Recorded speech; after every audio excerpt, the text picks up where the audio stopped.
Ya.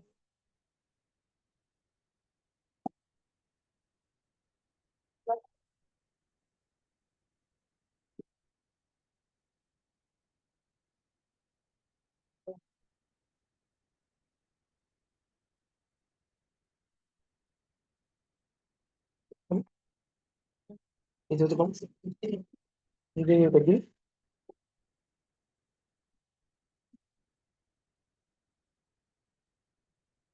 ¿Quién es el vinagre? Ah, el mío.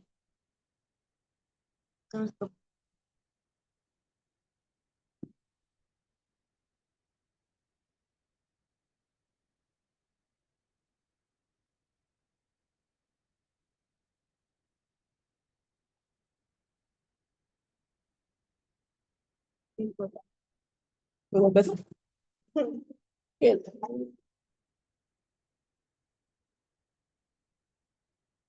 No, no le puse la mano. Está viendo tu novela.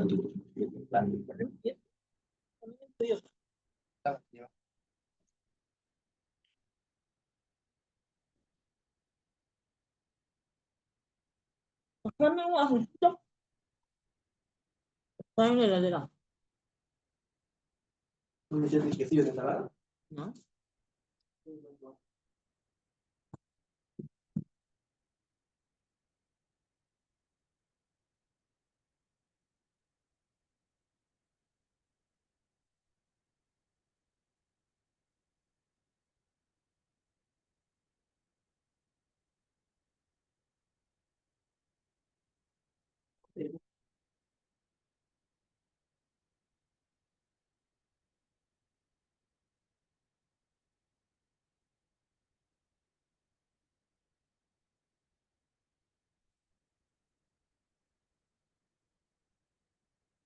¿Y el tuyo está salado? No lo comes. El mío está salado. Pero lo puse igual es salado. O sea, puse diferente. Desde que había corazón de palminar.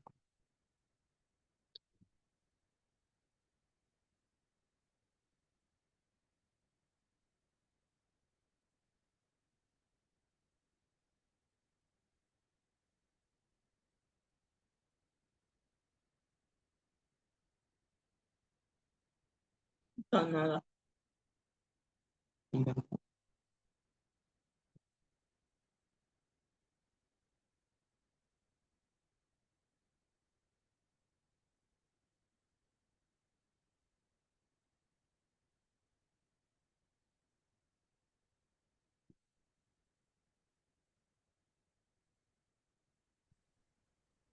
Buenas noches, ¿pueden confirmar audio, por favor? Sí, sí, se escucha. Entonces, si se escucha, Sí. ingeniero, Silencien sus micrófonos para que podamos comenzar. una consulta, ingeniero. A ver, sí. Usted, ingeniero, quería consultarle, porque ya nadie, ningún ingeniero me ayudó. Pasa que quisiera saber, digamos, quiero hacer un proyecto, o sea, para una materia, le comenté, ¿no? Y quería Ya. saber las ingenierías, digamos, cómo se hace el informe, o dónde hay una norma o un modelo, digamos, de informe, dónde podría pillarlo, digamos, cálculo estructural, ¿no? ¿No ve? A mi criterio, tiene que tener las consideraciones de cálculo, viento, carga, sobrecarga, etcétera, ¿no? Pero eso tiene un índice, digamos, qué se coloca primero, qué segundo y así. Yo sé que eso las empresas son celosos para compartirlo, ¿no? Lógicamente, son muy celosos. No sé si usted conoce algún libro o alguna guía, digamos, para que me diga cálculo estructural, luego viene el arquitectónico, creo, luego el sanitario y cómo sería el informe, digamos. No sé si... Ya, eso es, es real eso. En Colombia, por ejemplo, es más complicado que acá. Es que se llama todo es cosa de la empresa como lo ordena. Yo he tenido acceso a varios informes de cálculos estructurales de los colombianos, ¿no? Entonces, sí hay un estándar en todo lugar, pero una cosa es el contenido mínimo estándar y otra cosa es lo que ya presenta la empresa, ¿sí? Entonces, eso que presenta la empresa va a ser difícil que se los pasen, a menos que ustedes consigan un proyecto. ¿ya? Ahora, la sociedad de ingenieros en la aprobación ¿qué se llama? En la aprobación de los proyectos estructurales, ¿sí? Ahora vamos a revisar por aquí, a ver, a ver, a ver. Sí, nuevos formularios, certificados nuevos, no. ¿Dónde están los nuevos formularios? Revisores, papeles 2022, formularios, este debe ser. No, es nuevo formulario. Aquí están. Entonces eso también lo consiguen en la página de la Sociedad de Ingenieros de Santa Cruz. La de Cochabamba tiene otras exigencias. Sí, la de La Paz también tiene otras exigencias. Ahora, si nosotros queremos irnos, ¿qué documento se debe presentar? Eso está en la norma CBH 87. Lo dice muy bien especificado. Dice qué contenidos debe tener en función del tipo de la magnitud del proyecto. ¿Sí? Lo va detallando ahí, qué es lo que debe tener, pero cada departamento tiene sus propias exigencias. Ahora, normalmente el Santa Cruz es la primera que se llama, que implementó el tema de los revisores, entonces normalmente las otras ciudades han copiado ese estándar, ¿no? En la parte de estructuras, en la parte de hidráulica, Santa Cruz recién comenzó a revisar los hidrosanitarios, pero o sea, revisores para los hidrosanitarios, ¿no? Porque antes uno llevaba el proyecto como quería, lo sellaban y listo. En cambio, sí, en cambio el tema de la hidráulica en Cochabamba es mucho, mucho más exigente, ¿sí? En su contenido mínimo. Ahora, a quien se lo exigen va a variar. Si es de Cochabamba, va a decirle suavito. Si ustedes que son de Santa Cruz presentan en Cochabamba, le van a pedir una tesis, porque yo he hecho eso, hasta con abogados he estado para poder hacer aprobar un proyecto, porque mucha gente piensa que uno es ingeniero solo en Santa Cruz y no debo calcular para Cochabamba, o peor todavía, no debo calcular para el Beni, ¿no? Uno es ingeniero a nivel nacional. Entonces, tiene diferentes contenidos, por eso uno tiene que entrar a la sociedad de ingenieros y solicitarlo, ¿ya? Entonces, aquí vamos a ver el compromiso, declaraciones, informes descritos, descriptivos, que eso sería para peritajes, declaraciones, compromiso, declaración. Hay uno que dice requisitos para puentes, requisitos para, aquí creo que es. Como yo lo sé de memoria, casi ya ni lo veo porque ya tengo mi estándar. Entonces, ahí está el contenido mínimo que debe tener un proyecto. ¿Ven? Ahí está. Eso ustedes lo van a encontrar en la página de la Sociedad de Ingenieros de Santa Cruz. Dice aprobaciones y ahí están todos los documentos actualizados. Este que les estoy mostrando es el que yo tengo a mano ahorita, ¿no? Eso es. Ahora, también de Cochabamba tiene un modelo.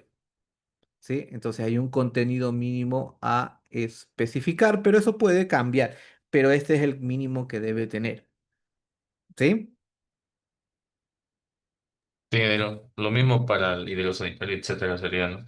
Sí, para el del Colegio de Arquitectos tiene su modelito para presentar, que hay que buscarlo en su página, ¿sí? Y tiene el hidrosanitario, no tiene mucho el de Santa Cruz, yo aconsejo el Cochabamba. de Cochabamba.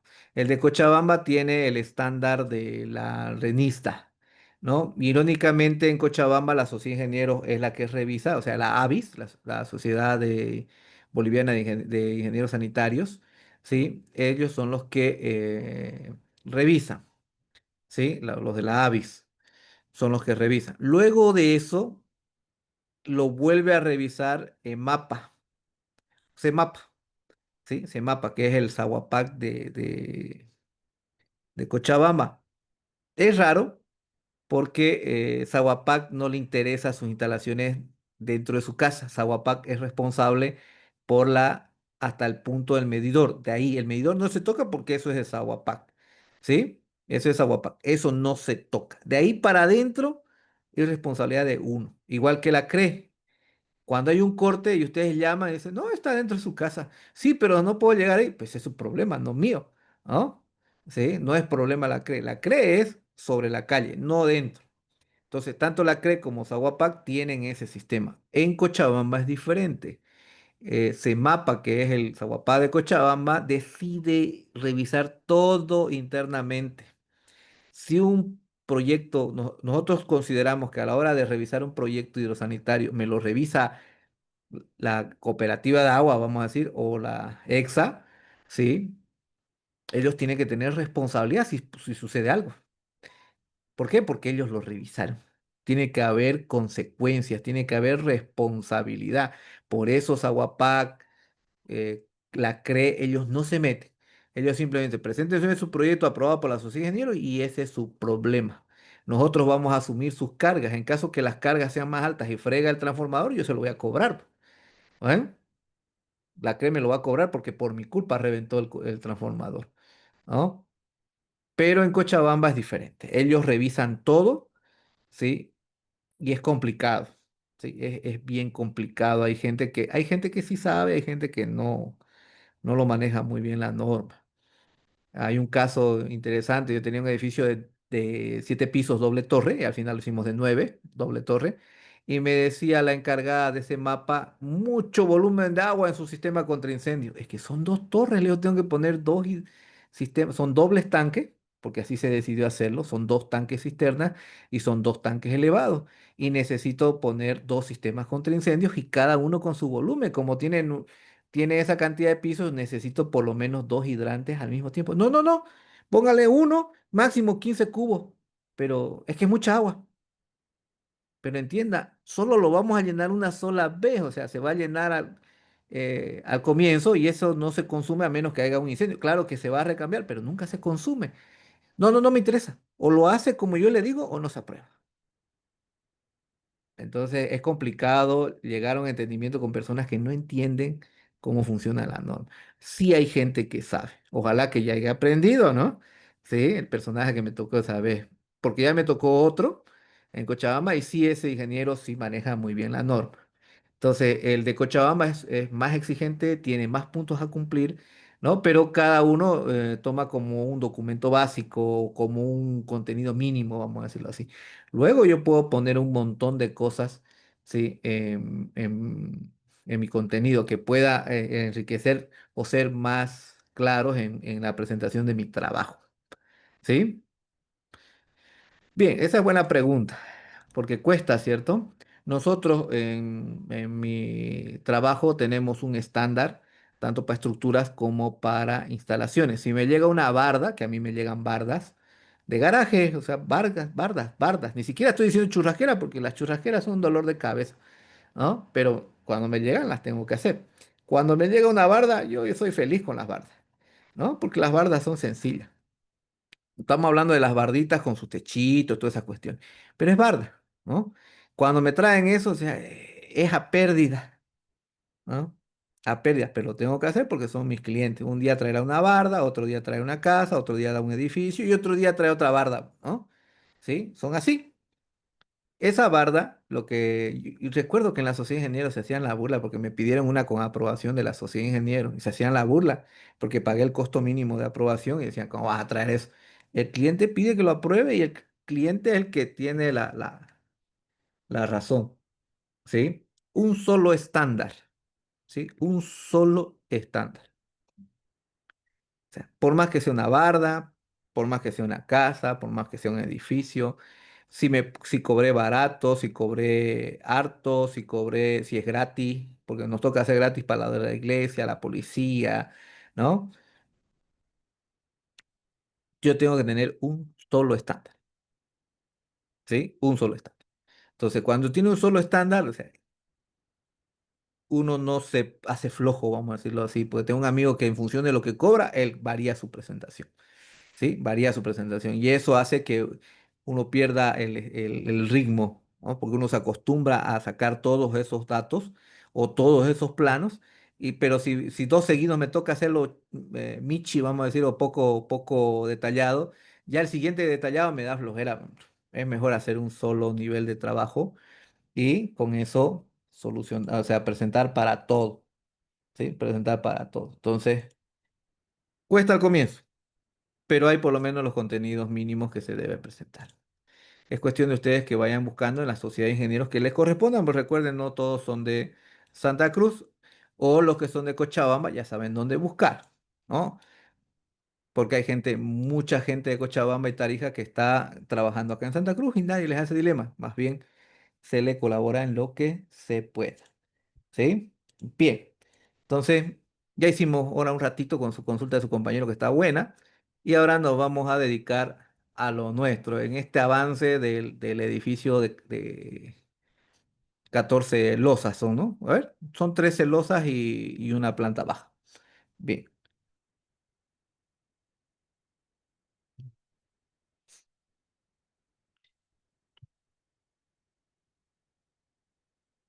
espérenme un ratito por si la mosca lo voy a grabar, así no se pierde.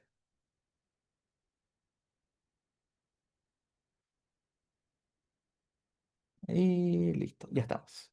Bien, este es nuestro trabajo y lo que ahora nos toca hacer es, después de haber visto los muros, ¿cierto? Que esa parte ya lo vimos en seminario, para los que son de seminario y para los del CIP2 ya los vimos una parte con, los de seminario lo vieron con sismo, ¿no? Y los de este curso lo vemos con muros ordinarios y también un poquito de muros especiales, pero CIP3 es para los que quieran aprender el tema de sismo, ¿no? Sismo es IP3. Bien, entonces ya vimos los muros de cortante. Hace un momento los brasileros, porque estoy en un grupo de brasileros, me están preguntando sobre eso. Cabalingo, ¿dónde está este? Aquí.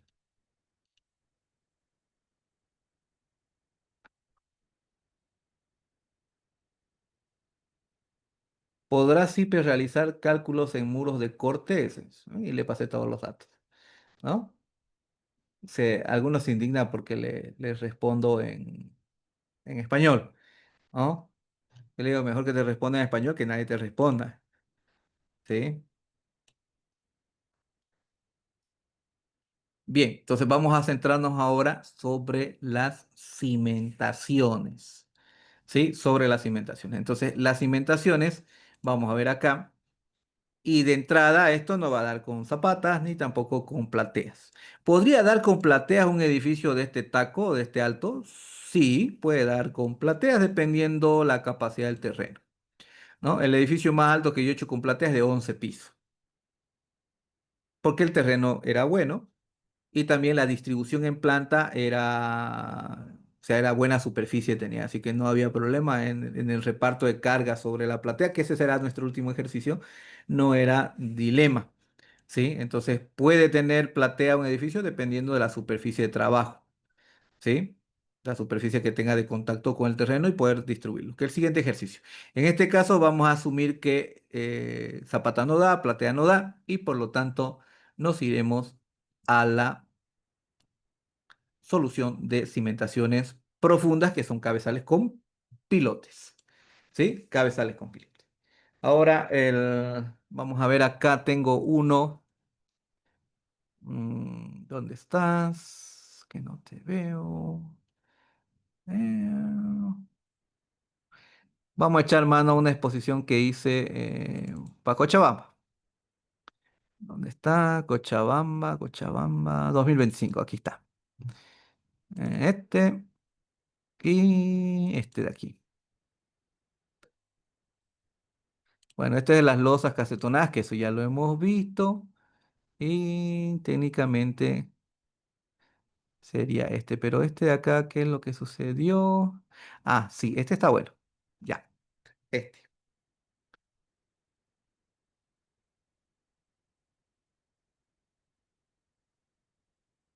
Este lo ponemos así, esto lo ponemos para acá, esto lo llevo para allá y listo. Bien, entonces siempre tenemos que tener una base teórica y después lo vamos a relacionar con la práctica y los equipos disponibles en este caso. ¿Sí? Bien. Entonces esto ya lo vimos que eran las losas casetonadas, que fue nuestro primer ejercicio. ¿Ven? Yo tengo en una exposición que tengo de 1 hora y media hasta 3 horas como máximo, la gente no aguanta 2 horas y 15 nos quedamos y ya después las preguntas para que redondemos en 3 horas cuando visitamos alguna ciudad, ¿no? Por suerte ahora no es una noche, nos quedamos 2 noches y vemos 2 temas, ¿sí? Porque estar con el avión irregular en los vuelos es complicado, ¿sí? Entonces por lo menos ahora nos dan cancha de estar 2 días en la misma ciudad. Antes era una ciudad por día y hay veces uno quedaba hecho pedazos porque tomaba en una semana 7 aviones o en 3 días 5 vuelos, ¿no? Para poder llegar de una ciudad a otra. Los con escala son los más tristes. Bien, entonces esto lo hemos presentado en Cochabamba, por eso están los logos ahí abajito, lo que ustedes están viendo. Los cabezales ahora los tenemos con la capacidad de poder modelar los pilotes, ¿no? Los pilotes. Ahora, este que estamos viendo es un proyecto de 35 pisos con cabezales, pero modelados de la forma que a mí me dé la gana y con los pilotes del diámetro que a mí se me ocurra y con el largo que yo quiera colocarle y con la capacidad que me dé con ese largo. ¿Sí? ¿Se puede hacer eso en CIPE? Sí, puedo modelarlo. Pero otra cosa es tener ese módulo del que está girando al medio, ese es el módulo de cabezales con pilotes, ¿sí? Y justo hay una caja de ascensor. Bueno, entonces recuerden que poder modelar podemos hacer lo que nosotros querramos en CIPE, pero ya una herramienta específicamente en CIPE es la que hace todo, ¿no? El que hace todo. Entonces, vamos a ver. Cuando nosotros tenemos las cimentaciones, las estructuras pequeñas ya son cimentaciones superficiales, ¿cierto? Pequeñas, vamos a decir, relativas hasta 6 pisos, donde vamos a tener las plateas, porque zapata no va a dar ya, ¿no? Las zapatas nos dan, pueden ser aisladas, combinadas, corridas. Ya el emparrillado de vigas muy pocas veces los usamos. En Potosí sí he visto que utilizan bastante el emparrillado de vigas para edificios. Eso he visto. ¿No? Las placas, que son las cimentaciones, las usamos bastante acá en Santa Cruz para no irnos a los pilotes. Y eso tiene una razón, tiene una explicación detrás de eso. El reparto de las cargas va a estar en función, que veremos en el siguiente ejercicio, está en función del espesor, o sea, es un juego de rigidez entre la placa y el suelo. El suelo lo modelamos a través de unos resortes, el suelo de contacto, y la placa obviamente va a estar en función del tipo de resistencia al hormigón, el espesor y las cargas que le lleguen, las separaciones de pilares, todas esas cuestiones, ¿no? Normalmente nosotros en Santa Cruz procuramos, antes de ir a los pilotes, directamente irnos a una placa y ponerle un montón de hormigón. Aunque yo le ponga todo el hormigón, la misma cantidad de los pilotes, me ahorro toda la piloteada. Entonces, la piloteada de un edificio es 30.000, $35.000. Uno más grandecito, de un estándar, ¿no? De 12 por 50, entre unos 30.000, $35.000. Si el suelo es malo, puede llegar hasta $50.000. Uno más grandecito está a 50, 60, $70.000, solamente el servicio del pilotaje, ¿sí? Entonces, uno siempre trata de irse a lo más económico. Si yo le puedo poner la misma cantidad de volumen de hormigón entre zapatas, entre el cabezal y los pilotes, y hacer una placa de 80 centímetros maciza de un solo espesor, me ahorré la piloteada, que son $50.000, ¿no? Obviamente que eso veremos que no es tan así en colocar una sola placa. Eso veremos en el siguiente ejercicio. Bien, las fundaciones superficiales, fíjense ahí, se pueden dar en casos de casitas de 2 plantas, con 1,2 de tensión, ¿ven? Tenemos un condominio de 6 pisos, que ahí eso es en el sector el que está a la izquierda, que dice 1,5, eso es por el zoológico, en una esquina. Ya está construido ese, ¿sí? Ese ya está construido. Entonces, puede darse porque la tensión del suelo es buena. En el zoológico, en la loma, atrás del zoológico, en la loma es hasta 1,8 kilos por centímetro cuadrado. Ya bajando la loma es 0,7 la tensión, es bien variable. En el Urubó, por ejemplo, que ese es un hotel, el de Calomay, su siguiente fase, recuerden que ese proyecto es gigantesco, ¿no? Son un montón de hectáreas. Entonces, ese hotel y estaba todo mal diseñado, lo volvimos a rehacer. Tenía que hacerse, pero mucho trámite, lo que todavía no lo hicieron. Entonces se tiene 1,35 kilogramos por centímetro cuadrado y tiene 5 plantas. ¿sí? Tiene 5 plantas. Entonces, ¿qué es lo que se solucionó? Con zapatas. ¿Sí? Se puede dar con zapatas. Ahora, cuando el suelo es malo o ya son muchos pisos o la separación de los pilares eh, son grandes, entonces las cargas van a dar zapatas muy grandes y si el suelo es malo va a ser más grande todavía y se sobrepone. Entonces ahí va a entrar la platea. Esa que está girando es la alcaldía de Yapacaní, ¿no? Que tiene unos 5.600 metros cuadrados de losa, si no me equivoco, ¿no? Entonces ahorita ya están en la tercera losa, cuarto losa, están vaciando. Es grande ese proyecto. Y el dilema de eso estaba también hecho así, a la de Dios, todo con las patas. El problema principal fue ya tenían un monto de dinero establecido y un volumen de hormigón igual establecido. Entonces la solicitud que me hicieron fue hacerlo con toda la ley, pero con no pasarme del monto establecido y también cuadrar el volumen de hormigón. ¿Sí? Entonces, tareita, ¿sí? Tareín. Pero cuando ya es más grande, inevitablemente tenemos que pasar al tema de los cabezales, que son las fundaciones profundas, cabezales con pilotes.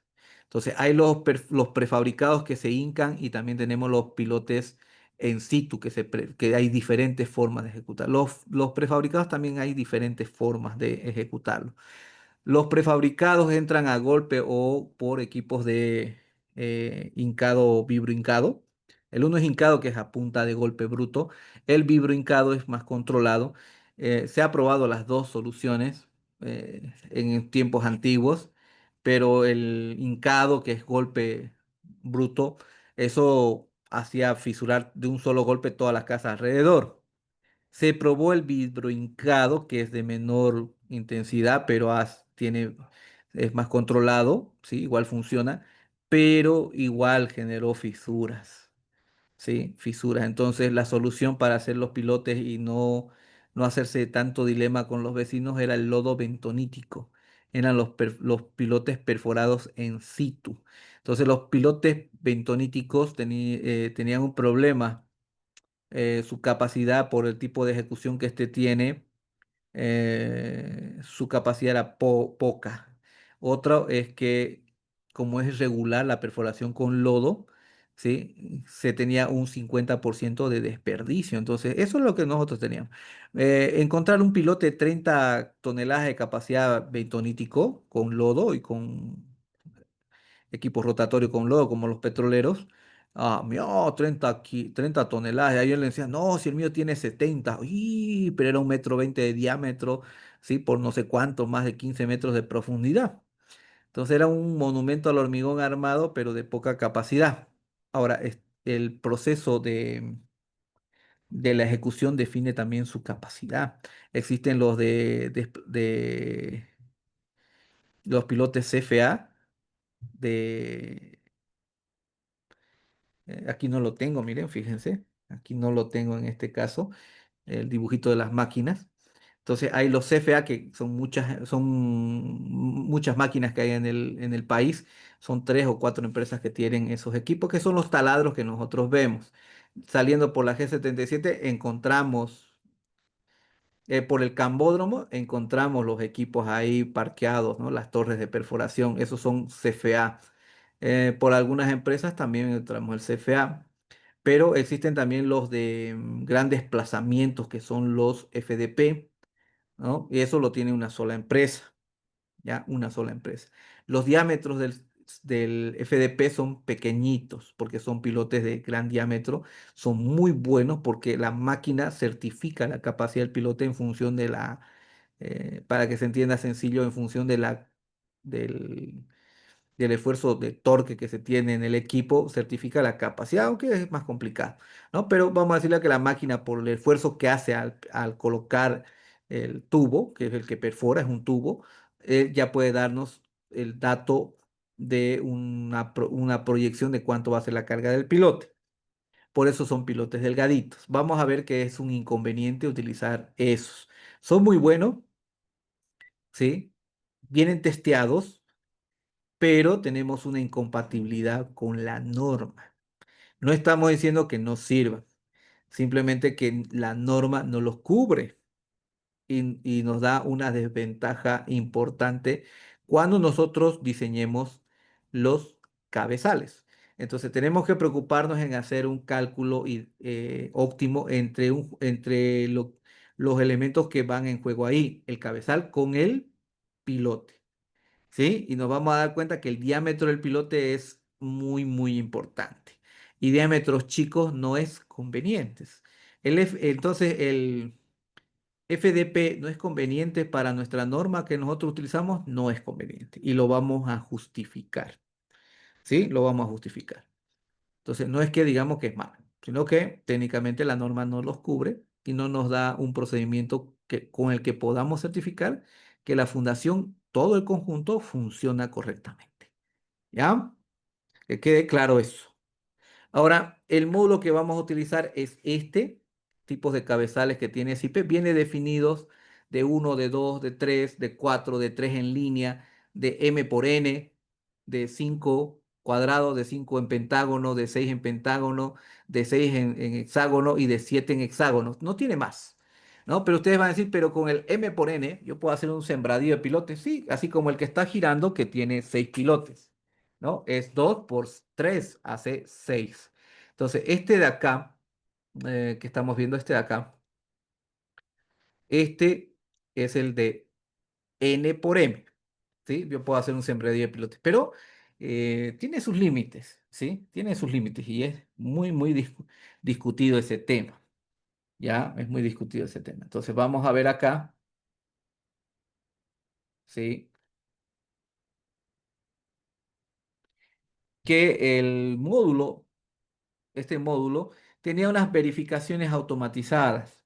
Luego, en el 2012, como está ahí marcado, ¿ven? En la 2013.e, 6 de noviembre del 2012, se implementó un módulo nuevo dentro del módulo de cabezales que ayuda a tener mayor precisión y cumplir con lo que dice la norma.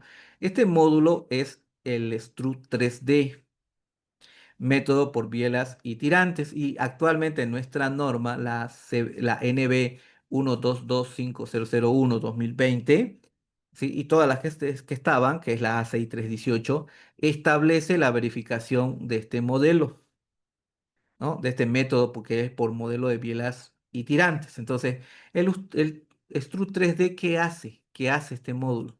Este módulo genera, como están viendo ahí, para todas las combinaciones que le lleguen a la cimentación, ¿no? Y ustedes dirán, pero la cimentación, ingeniero, son con cargas características. Con cargas características para saber la tensión debajo de la zapata y determinar el tamaño de la zapata, ¿no? Las cargas características me van a servir para poder calcular cuánto de carga le llega a cada pilote. Belleza. Pero el método de bielas y tirantes es para hacer el diseño de hormigón armado. ¿Sí? Por esa razón, nosotros estamos viendo, ¿sí? Por esa razón, nosotros estamos viendo que aquí las combinaciones son con factores de mayoración superiores a uno. Mucha gente confunde eso y dice, no, mire, está aumentando las capacidades. No, es para el diseño del hormigón armado, de la mole de hormigón, que es el cabezal.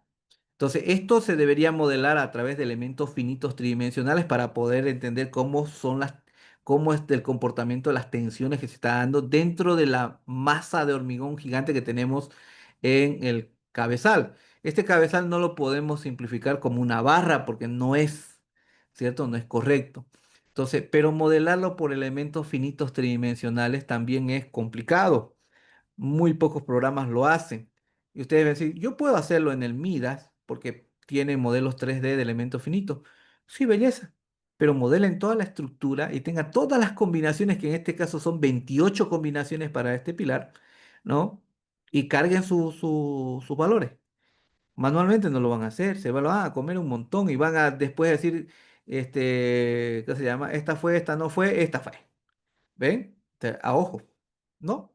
Entonces, ¿qué es lo que se hace para poder lograr tener un modelo, ¿sí?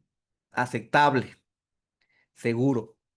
Entonces, para eso está el método de bielas y tirantes, que es un modelo sencillo de bielas y tirantes, es decir, una celosía, y esta celosía tiene que tener una característica, debe ser isostático, ¿sí? Debe ser isostático. ¿Listo? Debe ser isostático. Para que directamente se pueda resolver con una sumatoria de cargas horizontales, verticales y un momento en un punto y listo, ¿no? Isostático. Tres ecuaciones y todas las variables se despejan. Bueno, entonces, en este modelo vamos a ver que tienen puntales que serían los rojos, que están a compresión, y los azules que se están viendo abajo son los tirantes. Entonces, los puntales que son el rojo se dan en el hormigón, y el hormigón solito es el que lo tiene que soportar. Entonces, gracias a estos puntales que se generan en el modelo de bielas y tirantes, yo puedo saber en forma rápida con un modelo sencillo, ¿no? ¿Cuál es el nivel tensional o cómo está funcionando dentro la masa del bloque de hormigón, ¿no? Y en la parte de abajo, que son los azules, que son los tirantes, el hormigón no soporta las tracciones, entonces ahí que va a ir el acero, ¿sí? El acero. Pero ¿cuál es el gran problema de esto? El gran problema de esto es la asignación. ¿Y qué es la asignación? La asignación viene a ser esto, el área de la biela. ¿Por qué? Porque las normas actuales que nosotros tenemos nos piden que verifiquemos el valor tensional sobre cada biela, ¿sí? Y esa biela se le debe asignar un área porque tensión es igual a P sobre área, ¿no? P yo la conozco porque el modelo de bielas y tirantes es muy sencillo y su estática 2 resolverlo. Pero el tema es la asignación de esa área en función de qué está. Eso es lo que a mí me debería llamar la atención y eso es el problema de por qué los diámetros chicos no son buenos, ¿no? Fíjense acá, dice comprobación de bielas y puntales. ¿Y qué es lo que hace el software? El software, ustedes van a notar que eso le estaba hablando con una ingeniera de Sucre, que estuvo un ratito visitándome, y me decía, yo no lo manejo el SIPE porque hay que saber qué es lo que hace el SIPE. Yo hago SAP 2000 porque en Sucre manejamos puro SAP 2000. Oh, belleza. Fíjense ustedes acá que ese es el artículo de la norma, el capítulo 23.3.1, combinaciones de carga, y acá nos dicen las condiciones que debe cumplir, ¿sí? Las condiciones que debe cumplir las bielas, los tirantes y los sectores que son las zonas nodales. Entonces los tirantes son los azules, las bielas son o puntales son los rojos y las zonas nodales son las intersecciones, los nuditos, ¿ven? Uno, 2, 3, 4, 5, 6. Entonces ahí están los nudos y los nudos tienen una verificación también. Ahora, si yo quiero verificar solo la biela, es decir, solo quiero verificar la biela en este caso, vamos a ver que existe todos los parámetros dados en la norma. Y esto que estoy marcando con azul, esto que estoy marcando con azul, es lo que el software hace. Y ustedes se van a dar cuenta que ahí dice norma boliviana, ¿no? Miren, ahí está. Ahí lo dice, norma boliviana 2020, capítulo 23.3.1, 23.4. Y ahí estamos viendo, ¿no? 23.3.1, 23.3.1, 23.4, 23.4.3, donde tenemos la tabla y ahí está la fórmula del artículo, ¿no? Y el factor de la resistencia especificado está en el capítulo 21.2221, ¿sí? 0.75 y nosotros podemos establecer, ¿sí? Fácilmente todos los elementos conforme a norma y en la memoria de cálculo está sencillo de seguirle el paso y poder decir, mira, ahí es lo que hace y la biela funciona. ¿Sí? La biela funciona. Ahora, el gran dilema dijimos que es la asignación, porque todos los datos estos están en la tabla, ¿no? Eso está en la norma. Y el tema es la famosa asignación. Entonces, el SIPE nos va a dar una memoria de cálculo en la cual nosotros vamos a tener una tablita resumen ¿sí?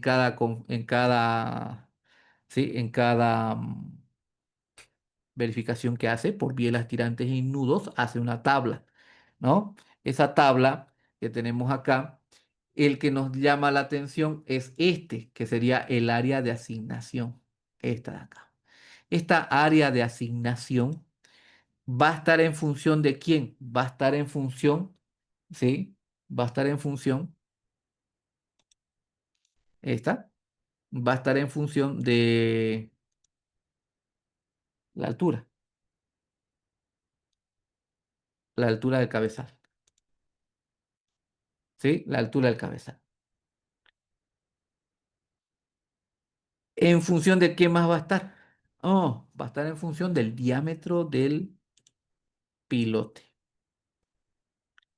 Ahí está el diámetro del pilote. ¿Ven? Esto que marco con azul es lo que nos dice la norma. Miren, en forma general, la norma boliviana NB nos especifica esta condición del método de biela estirante para hacer la verificación del puntal. Y ahí está la formulación, ¿sí? Del método de bielas estirantes para poder establecer cuánto es el área. Claro que esta gráfica que estamos viendo no dice que es para cabezales, sino es una forma general para aplicar en el método de bielas estirantes, ¿sí? En el método de bielas estirantes. Entonces, es una forma general. Ahora, este otro que marcaré con verde, este de acá, este es lo que les manda el soporte técnico de CIPE. Entonces, en CIPE, si se dan cuenta entre el azul y entre la parte que hace la norma, que es el azul, y la parte que hace CIPE, en los cabezales, específicamente en los cabezales, toma en cuenta el tamaño del apoyo que vendría a ser LB. ¿Ven? LB sería el tamaño del apoyo, donde está apoyándose la biela. En este caso, la biela se está apoyando, o el puntal, es lo mismo, se está apuntando sobre sobre el pilote, pero el pilote tiene un ángulo de 45 grados en proyección hasta donde está la armadura, que sería el tirante. A partir de ese punto se genera un ángulo A. Ese ángulo A es el ángulo teta que nosotros estamos viendo en la gráfica general en la norma. Ese ángulo teta va a depender ¿de quién? Va a depender de la altura del cabezal para poder establecer ese ángulo A o teta, que es lo mismo. ¿Sí? Ahora, el área, que sería en bielas y tirantes en el libro de Sosa, ¿no? Que es el libro más detallado sobre ese tema. En la edición uno es un amarillito y en la edición 2 es uno blanco. Muy bueno, sus libros son varios autores. El libro más completo de bielas y tirantes que hay en español. En inglés no he pillado unos así tan detallados. Son chiquititos, algo puntuales, ¿no? Pero un libro que se haya extendido así, ¿no? Yo tengo los dos libros en español que he encontrado de bielas y tirantes y hay uno que tengo en la mira que está en portugués, ¿no? Pero el de Sosa sigue siendo el que está arriba en el pedestal. Ese es el campeón. Ahora, ese libro le llama a esta sección, que aquí lo nombra área de biela, le llama sección determinante. Y hay un capítulo o sea, hay unos títulos ahí de sección determinante. Si tienen acceso al libro, que lo van a encontrar en internet, ¿no? Tiene eso. El que quiera verlo, ahí está. Sección determinante. Entonces, el área de biela, que sería la sección determinante para la verificación de la biela o el puntal, van a darse cuenta que está en función de esto. ¿Ven? ¿A cuánto es? ¿Cuánto vale B? ¿No? Y es fácil, simplemente tenemos que hacer las operaciones. Ahora, si ustedes quieren saber cómo está B la ecuación, pues si les da flojera, van a darse cuenta que está en función de esto, ¿ven?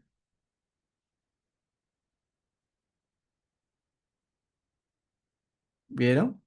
Entonces, ¿cuál es lo que nos interesa? ¿Cuál es el que relaciona el diámetro? El que relaciona el diámetro, veremos que es aquí, por ejemplo, en forma general le llama LB, este.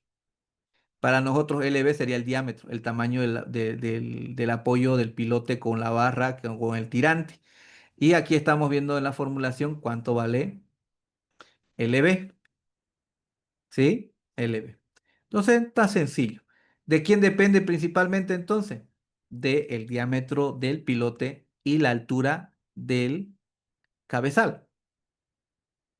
¿Por qué yo digo que está en función de la altura del cabezal? porque a mayor ángulo del puntal o la biela, más eficiente es. ¿Sí? Más eficientes. Por eso vamos a darnos cuenta que al momento de subir el espesor, la altura del cabezal, va a ir mejorando el área, va incrementando, ¿sí? Va a ir incrementando. Aquí hay algo interesante. Si nosotros nos fijamos, noten acá ustedes que el pilote, el nudo 5 es el pilote del medio y el nudo 6 es donde la columna, subbaricentro de la columna, donde está la reacción. Y aquí tenemos 6 y 5 y fíjense cuánto es el área. 282.743 milímetros cuadrados. Ese es el área asignada porque es vertical. ¿Cuánto sería el ángulo teta o A? Es 90 grados. Entonces, con 90 grados me está dando 282.743 en este ejemplo. Ahora, cada uno de las otras bielas, por ejemplo, del 1 al 6, del 6 al 1, del 6 al 2, del 6 al 3, del 6 al 4, como esto es cuadrado, va a tener el mismo ángulo. Y al tener el mismo ángulo, vamos a tener la misma asignación de área, porque está en función del diámetro del pilote y la altura del cabezal. Y tenemos 186.617.9. ¿Ven? Ese es el valor que se le asigna. Y con esta área asignada y sabiendo cuánto es el valor del normal que pasa por la biela o el puntal, ¿sí? Ya podemos saber qué tensión tenemos y poder compararlo con la tensión límite establecida por norma. Entonces, está sencillo. ¿De qué depende, resumiendo, de qué depende esto? Del diámetro del pilote y de la altura del cabezal. ¿También de qué va a depender? También va a depender de la resistencia al hormigón porque nosotros comparamos con un valor límite tensional, ¿no? Y ese valor límite tensional, ¿sí? Ese valor límite tensional lo tenemos acá, ¿no? Vamos a marcarlos y aquí está, ¿ven? Bielas tiene phi por FNS mayor o igual a FUS y cada uno tiene un valor, ¿ven? Y para poder determinar cuánto es eso, ahí tenemos que calcular los BN, el beta N, el beta, ¿no? Está ahí para poder establecer cuántos son los valores tensionales máximos. ¿Sí? ¿Cuántos son los valores tensionales máximos? ¿Qué es lo que está haciendo ahora? Este está verificando, ¿sí? Ya vimos este de acá y ahora estamos saltándonos al C, que sería la zona nodal. ¿Y por qué no saltamos el B? Porque el tirante es simplemente acero. ¿Y el acero cómo se calcula cuando es tracción? Es directamente una formulita muy, muy sencilla. ¿Ven? Por eso este método es espectacular. Pero tiene sus límites, como todo. Dentro del rango en el que nosotros lo trabajemos, va a funcionar. Entonces, esto también hace la verificación conforme a lo que dice la norma. Hace paso a paso el CIPE y me dice cómo lo está haciendo y me dice qué son las áreas que se están asignando, cómo se calculan las áreas determinantes para el análisis de la zona nodal. También hay gráficas en la norma, hay gráficas en los libros especializados de este método. El CIPE va a procurar siempre ir a la parte de la norma, pero algunas veces las normas tienen, bueno, algunas veces, siempre en muchos capítulos, en todas las normas del mundo hay cosas que no se detallan, hay vacíos, unos están más detallados que otros. Por eso es interesante el segundo libro de Bielas y Tirantes, que es uno del grupo de trabajo de la H, ¿no? Del Colegio de Estructurales de España. Eh, Tiene un librito delgadito donde uno va leyendo el comienzo y encuentra una tabla en la cual se tiene un listado de las normas más importantes del mundo y cuál es su estado del conocimiento reflejado del método de Vilas Tirantes en esas normas. Y ahí dice qué es lo que lleva, qué se debería hacer, si lo contempla o no, si está vacío, no lo contempla. Entonces tiene su alcance. Todas las normas tienen más o menos datos para verificar en función del método que se establece, el método de Bielas y Tirantes, ¿no? El estado del arte expresado en cada norma. Entonces el programa siempre va a procurar estar dentro de lo que pide la norma, pero en caso que esté vacío, seguramente va a recurrir a algún libro, ¿sí? O inclusive puede recurrir a alguna otra norma que establezca un valor que sea adecuado y que valga la pena hacer ese control. ¿Por qué? Porque si yo no hago ese control, posiblemente sea inseguro la pieza. ¿sí? Sea insegura. Entonces, cuando ustedes encuentren ahí que dice, esta es la ACI número tanto, tanto, es que esa ACI especifica ese valor, los otros no, ¿sí? Los otros no. Y hay una cierta coherencia para hacer esas verificaciones, por eso se lo establece, porque es malo mezclar normas, ¿sí? Es malo mezclar normas. Pero muchas veces van a encontrar esas referencias. ¿Por qué? Porque son cosas delicadas que se deben verificar y lleva coherencia entre el procedimiento que se está haciendo. No es un valor que se llama que viene de la nada o que directamente es de un planteamiento A y el otro es el planteamiento B, que no son de la misma corriente, no se van a sumar. Peras con manzanas no se van a sumar, ¿cierto? ¿Sí? Entonces, lo que nosotros vemos en la falta de conocimiento, porque la gente piensa que el CIPE es fácil, es meterle datos solamente, ¿sí? Y el CIPE va a hacer lo que le dé la gana, o sea, va a hacer todo lo que le dé la gana y va a hacerlo bien, supuestamente, porque él es el que me va a ayudar. No, ¿no? Este que estamos viendo, el que está claringo, el otro es una hojita que me mandaron una foto reclamándome, ¿no? Este que estamos viendo es de un arquitecto, es una de subsuelo y 5 pisos encima. Y cuando me pasó esto, o sea, ya tuvimos una charla con el arquitecto, ¿sí? Tuvimos una charla. Ahora, en esa charla le expliqué, esto funciona así. Y me dijo, ¿sabe qué? ¿Por qué no me visita mañana? Se ha fisurado la losa arriba. Me dice, bueno, pues, lo voy a mirar. Pero ese era un edificio que hizo su anterior ingeniero. Y él me dice, mire, ingeniero, le paso esto para que mañana charlemos. Como ya habíamos tocado ese tema, me preguntó disimuladamente sobre la fundación. Le expliqué, esto se hace así, así, así. Ah, igualito que le estoy explicando a usted. Bueno, la cosa es lo siguiente, mire. Le digo, no, ucha, está un monumento del hormigón armado. ¿Cómo pues 2,15 m? ¿Cómo pues 2,10 m? ¿Cómo pues 2,30 m? ¿Y cómo 2,20 m? Ese es un monumento al hormigón armado para subsuelo de 5 pisos. Y eso es un sembradío de pilote. Por eso le hablé a usted, ingeniero. Porque yo lo hice igualito. Y haciendo cuentas, pucha, arquitecto, con el volumen de los pilotes, yo hacía otro edificio al lado igualito que el de este, el que está hecho, pues, ¿no? Sí, sí, yo también hice cuenta, y mira, yo lo hice igualito, me dice, ¿no? Es que este ingeniero parece que es muy joven y no le entiende las cosas, pero ¿sabes qué? Yo lo hice igualingo, me decía, o sea, cómo se chicoteaba, por qué él ha sacado, cuántos son los consumos de hormigón, porque le pasé un planito, páseme un planito, le pasé uno de 15 pisos, que es el que vamos a ver ahorita. 16 pisos, planta baja y 17 pisos, bueno, por el estilo, ¿no? Este otro que estamos viendo acá dice subsuelo más 14 pisos. Me reclamó uno de los revisores que era antes de la sociedad de ingenieros. Me dijo, mira lo que hacen tus alumnos. Me mandó la foto reclamándome. Tiene 2,70 m de alto y es un pilar y son 14 pisos. 2,70 m de alto el cabezal. Si hacemos uso de las palabras célebres del ingeniero, eh, ¿qué se llama el abuelito? Félix Rodríguez, ¿no? Que ha estudiado en la Gabriel. Él es el que construyó el módulo antiguo de civil, ¿no? Mire, ingeniero, si usted fuera mi hijo y le pela así, yo saco mi cinturón y lo mato con la hebilla, a chicotazo, dijo, ¿no? Esa es su frase del ingeniero Félix Rodríguez. Si fuera usted mi hijo y le pela así, yo saco el cinturón y lo mato a chicotazos, pero con la hebilla, ¿no?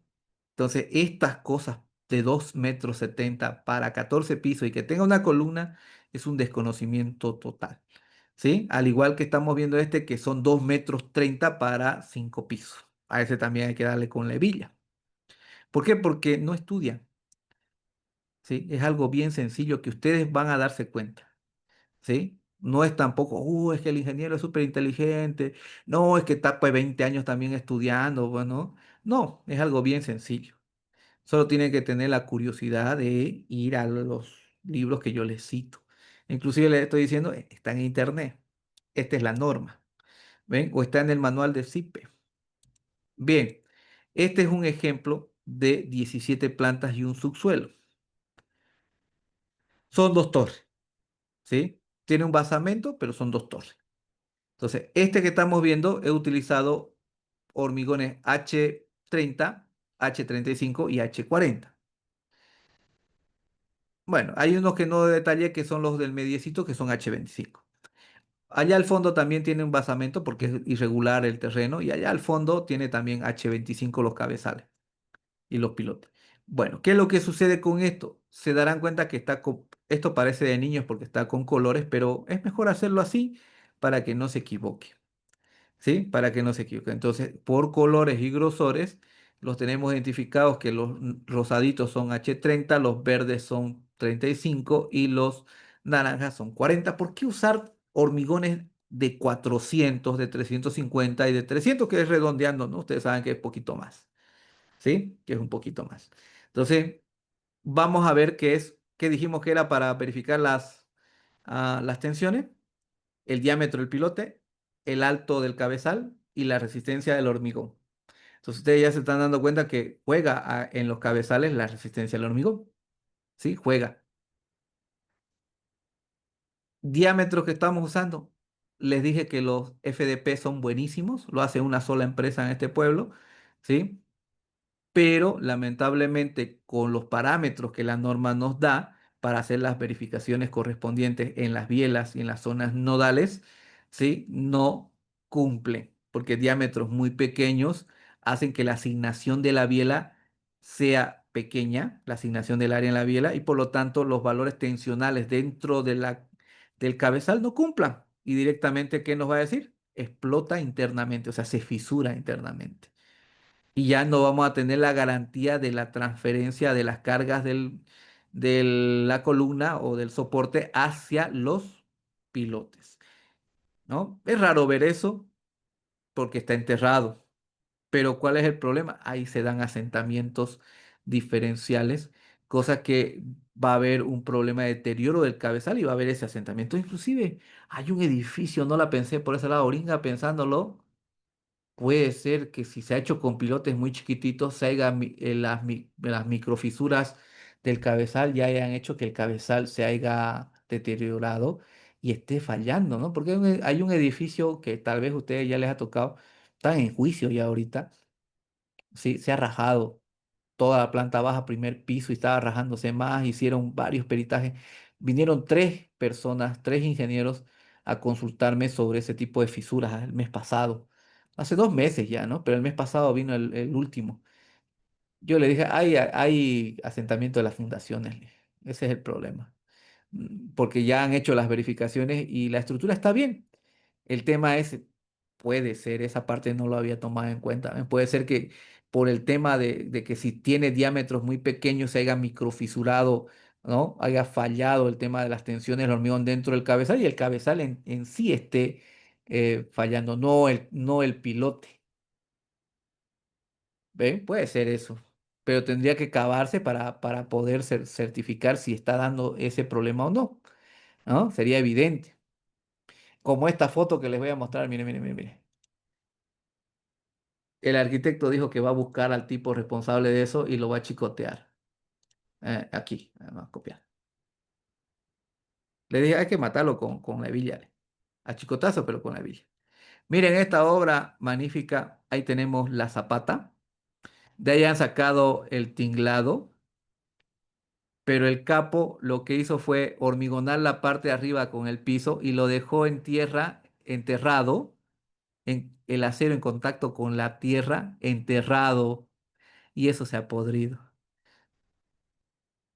Así se hace, miren. Este es del parque industrial.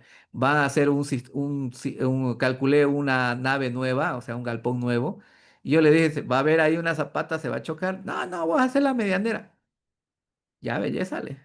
Y cuando cavaron, ay, hay una, me dice, no, si yo les dije que tenía que haber una.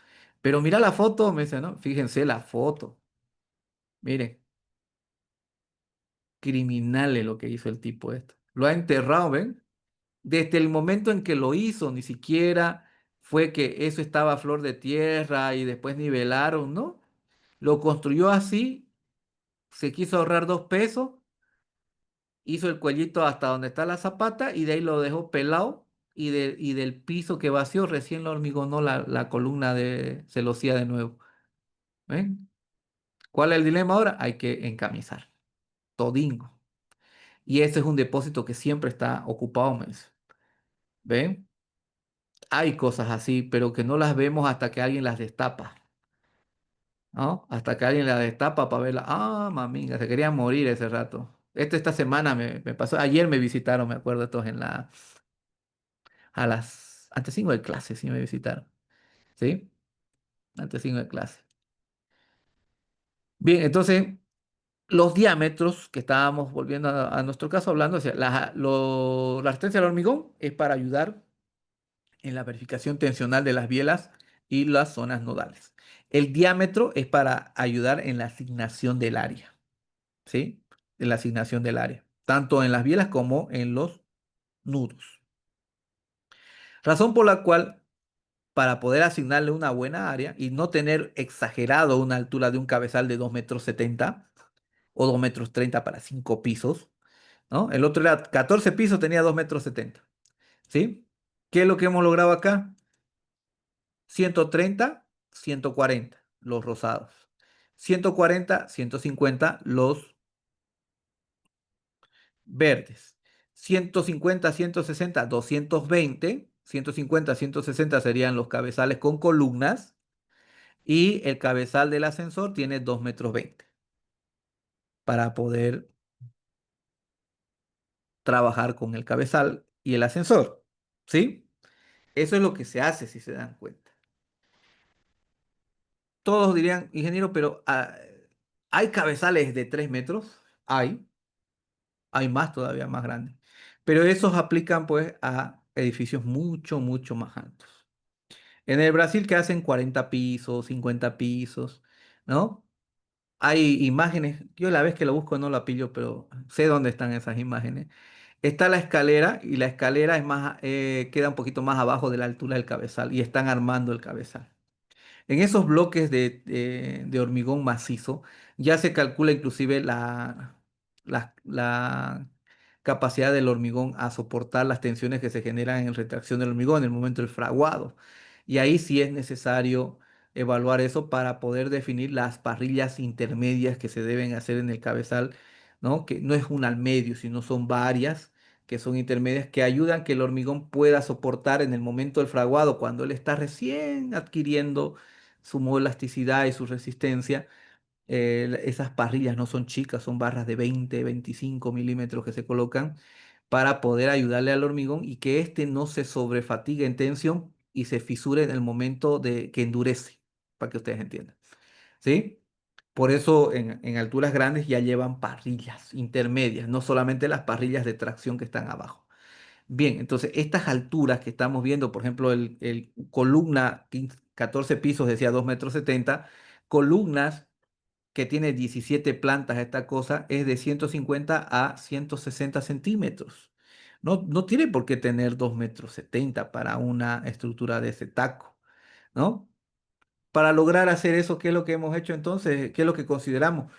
Consideramos el tipo, la resistencia al hormigón, el diámetro del pilote y la altura del cabezal, la vamos jugando.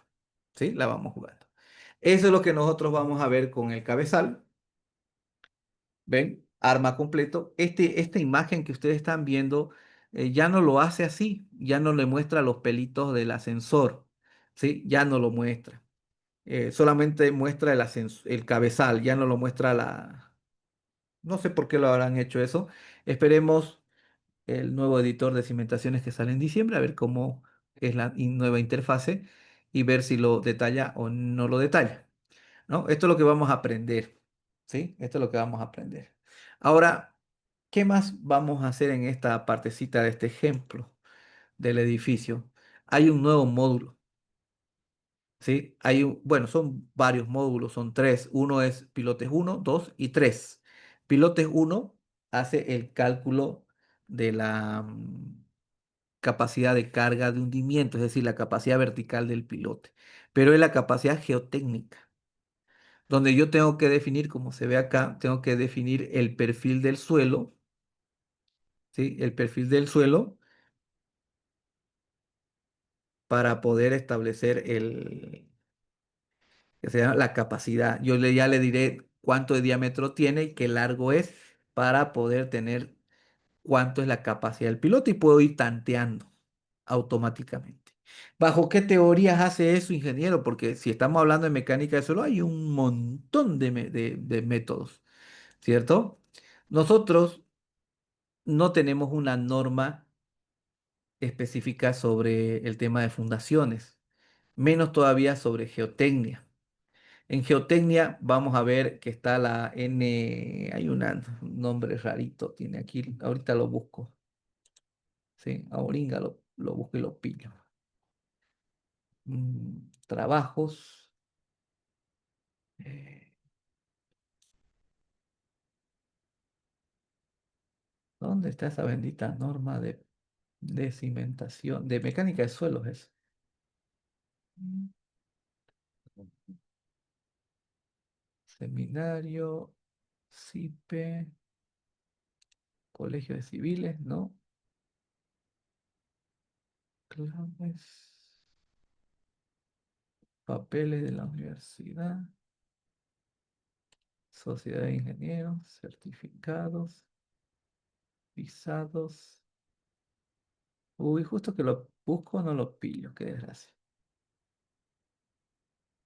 Ah, creo que en libros está eso.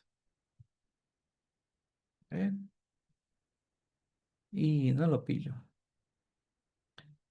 Pero aquí en internet vamos a buscar.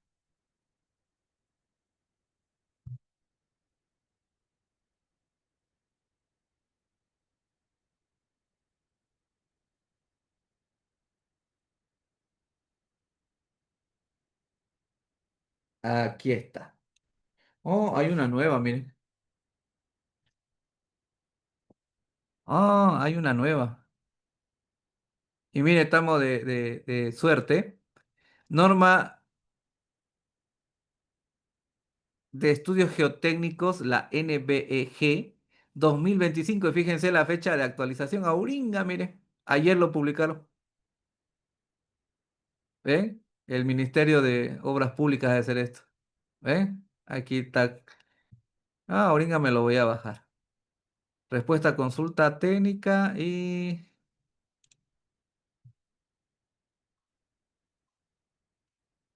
de chiripazo, ¿no? A ver.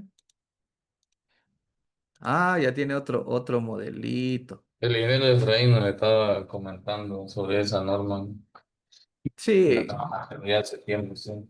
porque había mucha irregularidad en el tema de que muchos edificios estaban sin estudio de suelo y lo hacían con datos de otro lado o hacían un solo ensayo de SPT, digamos, para un área muy grande, etcétera, etcétera. En los trabajos que yo estaba en edificios siempre hemos hecho de 3, 4, ¿no? De 20 metros, 25 metros. Hay gente que sí hace esas cosas, ¿no? Pero no es así generalizado. Donde sí se ve eso es en las alcaldías, para los puentes, para los tanques. Para eso es muy irregular. Sí existen empresas que yo puedo darlo, o sea, yo tengo los nombres de esas empresas, sé quiénes son los ingenieros que hacen eso, pero entre nosotros nos conocemos, no tenemos por qué estar, sí, haciéndole publicidad de las averías que hacen, ¿cierto? Cada quien sigue el camino de su color, pero hacen eso. Hay gente que llega en Equipetrol, ya hizo un edificio de 20 pisos, ¿saben qué hacen? La misma fundación lo trasladan para no calcularlo. Y la hicieron a mano. La trasladan y al arquitecto, ajustelo al tamaño de su arquitectura. Y con eso están haciendo los edificios. Tengo un edificio de 15 pisos, en 2 años está todo rajado, pero es el super calculista y el super constructor, y está todo rajado. Va a ir a demanda eso, porque en 2 años no puede fisurarse todo el edificio. ¿Ven? Entonces, en sí hay, pero son aislados esos casos, ¿no? Debería la misma sociedad de ingenieros el colegio de civiles, o sea, agarrarlo y decirle a los dueños, póngase serio, o sea, están haciendo burreras o sus ingenieros están haciendo burreras. Pero en lo privado es complicado, ¿no? En esto de la norma, tiene igual, yo ya lo leí todo esto. Hay cosas, por ejemplo, como la profundidad de exploración, es un saludo a la bandera. Esto que está aquí es un saludo a la bandera. Estas son las clasificaciones. Lo leí el otro día esto, porque me van a tomar examen de esto y por lo menos le voy a dar una miradita, dije, ¿no? Terreno con estratigrafía variada, 30 metros, 25 metros, 30 metros. Distancia máxima entre puntos de exploración. Aquí podemos ver en el tema de las profundidades. Son criterios que son esto de acá. Sí, ojalá que hayan... A ver, profundidad. Miren, para fundaciones profundas, la profundidad de prospección será, o sea, del estudio, será igual a la profundidad del nivel de la fundación de F, uno más uno de los dos criterios. La profundidad, ese, ¿no? Cálculo el incremento de tensión, una vez el ancho del grupo de pilotes, tres veces el diámetro del pilote. No lo establece bien si se dan cuenta. Porque ese para las fundaciones profundas de prospección será igual a la profundidad del nivel de fundación de F, dice. Entonces yo entiendo DF es por en los libros DF es donde está la zapata, ¿cierto?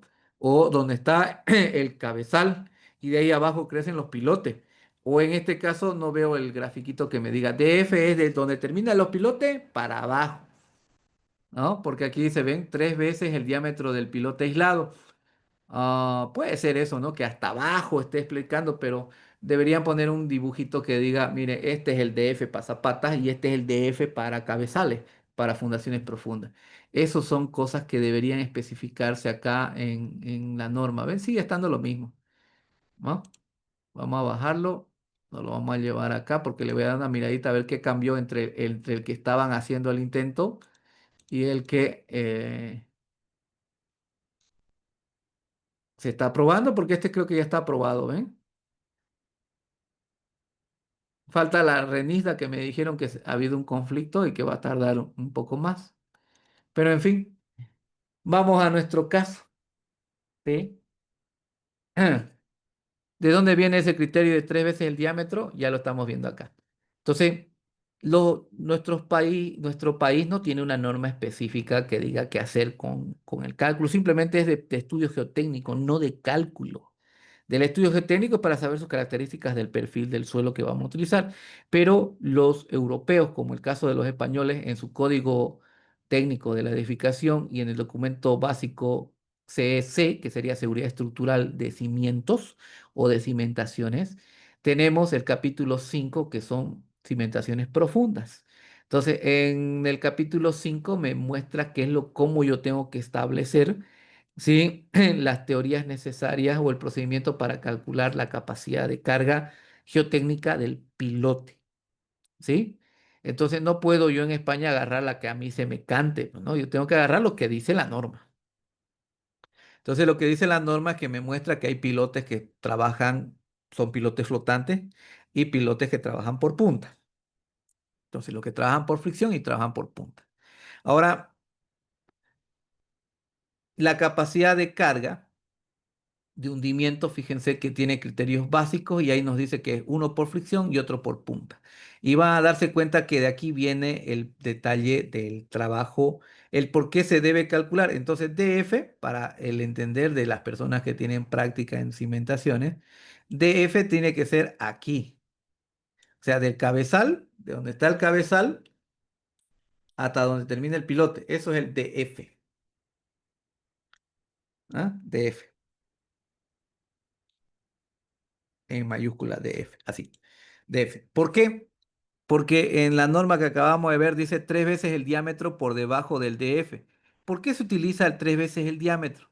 Porque aquí está estableciendo que hay una zona activa para poder calcular la capacidad por punta del pilote. Existe una zona activa y una zona pasiva. La zona activa es tres veces el diámetro por debajo del pilote y seis veces, la zona pasiva es seis veces por encima del nivel DF de donde termina el pilote, ¿ven? Seis veces el diámetro. Entonces, la norma europea, en este caso la española, es un poco más detallada, ¿cierto? Ya nos dice cómo tiene que estar establecido el procedimiento. Ahora, resulta que ¿sí? Resulta que esto en el capítulo 5 viene lo básico. Ahora, si yo quiero saber exactamente las teorías que el CIPE hace, porque esto lo que les estoy mostrando es lo que hace el CIPE. ¿Por qué? Porque para Latinoamérica se basa en el Código Técnico de la Edificación de España y para España también. Pero si yo le pongo Portugal, él va a agarrar el Eurocódigo de Cimentaciones, va a buscar el anexo del Portugal y vamos a decir que en Portugal utilizan las ecuaciones de Meyer-Fock. Entonces, como Portugal define ese procedimiento porque se le ajusta a su terreno, ¿no? O es el que más se usa, entonces en sus normas, en sus anexos de sus eurocódigos han establecido que para ese país se haga bajo ese procedimiento. Entonces, en eurocódigos, el CIPECAT, cuando ustedes determinan, ponen la norma y ponen qué parte de eurocódigo y al anexo, el programa va a reconfigurarse, no para todos los eurocódigos, está listado ahí, ¿no? Va a reconfigurarse el procedimiento del cálculo de la capacidad de hundimiento vertical, que sería la capacidad del pilote, la capacidad geotécnica para nosotros. ¿Sí? Entonces, variable. El que estamos viendo es el que nos toca a nosotros con el código técnico de la edificación. ¿Sí? Ahora, esto que tenemos acá es el procedimiento general. Ahora, si yo quisiera calcular ya cuánto es por fricción y cuánto es por punta, eso ya depende del tipo de suelo. Para poder determinar ya con precisión en función del tipo de suelo, vamos, si hay los que son no cohesivos y cohesivos. Los no cohesivos son las arenas, los cohesivos son las arcillas y también hay capacidades por punta en roca. ¿Sí? Entonces, y también la fricción negativa que serían en suelos cohesivos. Hay un montón de cosas. Entonces, esos detalles, ¿sí? Esos detalles están establecidos, ¿sí? Están establecidos en el anexo F, específicamente en el F2 donde dice cimentaciones profundas, y ahí vamos a ver que la formulación que se utiliza son aquellas que derivan de Moore Coulomb, ¿sí? De Moore Coulomb, es decir, en función de los empujes, ¿no? Derivado de esto, de los criterios de Moore Coulomb, se tiene la formulación para suelos granulares que serían no cohesivos, para suelos finos que serían los suelos cohesivos que serían las arcillas, y ahí puedo ver la formulación que el CIPE va a utilizar para poder determinar las capacidades geotécnicas del pilote en función de su tipo de su perfil de suelo que ustedes introduzcan. ¿Sí? Ahí está. Esto es otro. Esto que ustedes están viendo es fácil de encontrar. Ustedes buscan el documento que es gratuito, documento básico CE, y lo descargan. Ahora, esto que estamos viendo acá es un resumen de todas las normas que tiene España con el tema de la capacidad geotécnica de un pilote. ¿Sí? Eso ya está en un libro específico. ¿Sí? Está en un libro específico. Ahora, el que SIPE hace justamente es solo S, S. ¿Sí? Miren, ahí está. Esos son lo que hace SIPE. ¿Qué es cuál es su característica? Dice código técnico de la edificación, código técnico de la edificación, código técnico de la edificación y código técnico de la edificación. ¿Sí? Ahí nos da un resumen de todas las formulaciones que se deben utilizar. ¿No? El primero de arriba dice resistencia unitaria por punta, pilotes perforados en situ según distintos códigos españoles y sería el código técnico de la edificación el que está marcado, este que está aquí. ¿No? Luego tenemos resistencia unitaria por fuste en pilotes, que sería por fricción, según distintos códigos. Ahí está, ¿ven? Está el uno, aquí está el otro. Resistencia unitarias para pilotes en suelos finos, estos son en el tema de suelos en arenas. Suelo fino, aquí está. Coeficientes de seguridad establecidos para la capacidad de los pilotes. Aquí lo tenemos, ¿ven? Fórmulas analíticas, SPT en suelos granulares, penetrómetro estático, pilote en roca, ¿no? Este es de un libro que solo habla de pilotes, ¿sí? Son un montón de autores. Yo siempre digo, lo voy a poner de referencia y al final lo vamos a ver. Estos libros ya son bien, bien especializados porque Yo les digo libro de hormigón, ustedes me van a decir Jiménez Montoya. Pero es Jiménez Montoya, Morán Cabré y Menzenwehr, ¿no? Creo que es García Menzenwehr. Entonces, esos tres son los autores de ese libro. Pero en ninguna parte dice, esta parte es de Jiménez Montoya, esta parte es de Menzenwehr, esta parte... No, es una sola pieza, ¿no? Si ustedes ven el libro de José Calavera, dice, él lo hizo todo el libro, ¿no? Que da referencia a todo, pero él es el único titular del libro. Cuando nosotros ya hablamos de un libro muy especializado, es que son muchos autores y en el índice especifica cada autor qué parte del índice ha cubierto. Y si nosotros buscamos los pergaminos que tiene ese autor o los estudios o los premios, va a estar especificado a esa área. Si vemos un autor que diga capacidad en suelos en arenas, su tesis doctoral o relevantes ha sido sobre ese tema. Entonces, en las maestrías de altos desempeños, que son las que están por encima de los 9.000 euros, ¿sí? En España sí tiene ese nivel. Desde 7.300 euros, así ya son de ese nivel. Las más económicas son un docente como nosotros tenemos, pues, ¿no? Por módulo, por diplomado por módulo viene un docente, ¿sí? Y ese docente se repite varias veces en diferentes módulos de los diplomados, ¿sí? Pero en una de alto rendimiento y de esas que son caras, eh, cada título en una clase pueden tener 3 docentes, 4 docentes diferentes que cada uno ha hecho una tesis o es su campo de estudio específico. No necesariamente tiene que ser máster o doctor. Yo he tenido cancha con técnicos de laboratorios.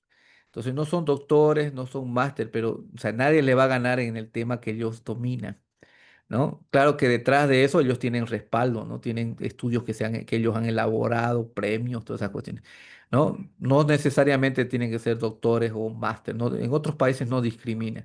Es técnico, tiene esa preparación, él maneja la materia, tiene los estudios necesarios o investigaciones que ha realizado que dan fe de su conocimiento, está ahí de invitado.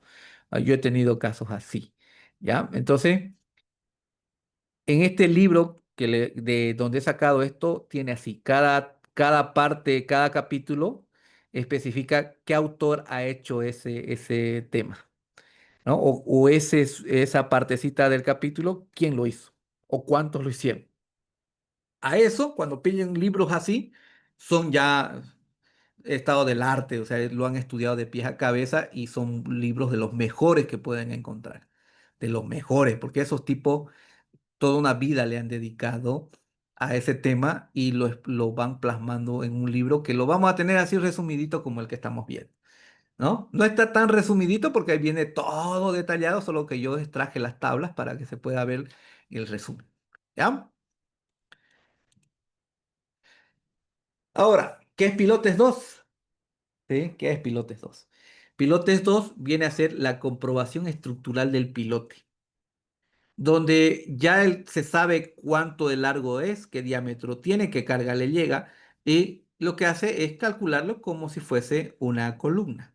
Claro que hay que ver si la columna está coaccionada en toda su altura cuando trabaja por fricción. Si trabaja por punta, obviamente eso trabaja como una columna normal, donde vamos a tener el gran problema del pandeo.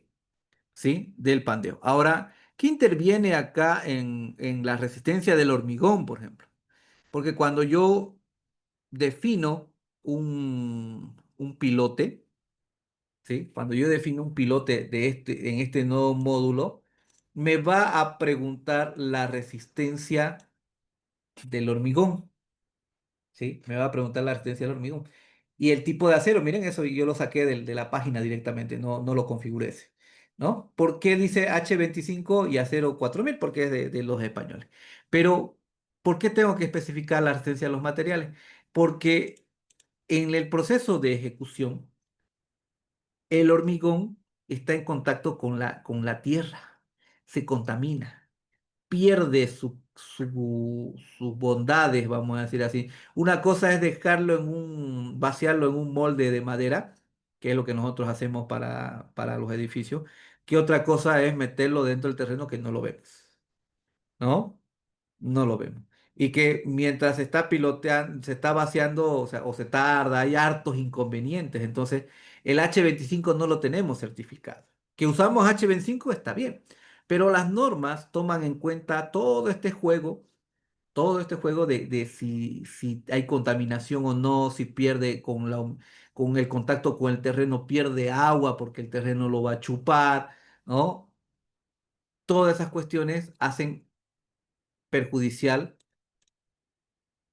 el tema de la capacidad del piloto, ¿no? Y fíjense que justo acá establece ese criterio. Volví una hojita para atrás, ¿listo? Justo acá.